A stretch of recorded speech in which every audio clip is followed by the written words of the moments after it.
Inihahanda na raw ng PHIVOLCS ang mga datos para maisama sa bagong mapa ng mga fault sa mundo, ang fault na Inabanga, Bohol. Ayon sa PHIVOLCS, ang paggalaw ng naturang fault ang sanhi ng magnitude 7.2 na lindol na yumanig sa Visayas noong nakaraang linggo.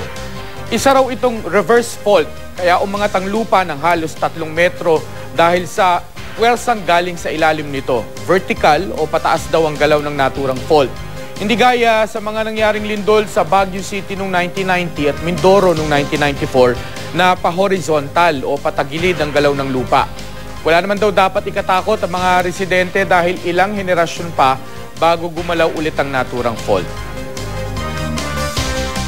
Wala nang panganib na maidudulot nito kaagad-agad kasi hindi na yan kikilos na magdudulot ng kasing lakas na magnitude 7.2. Pero sa mga susunod na paghahanda, dahil makikita na yan, hindi na natin kailangang pagtayuan ito ng mga bahay. Dapat lang magkaroon ng buffer zone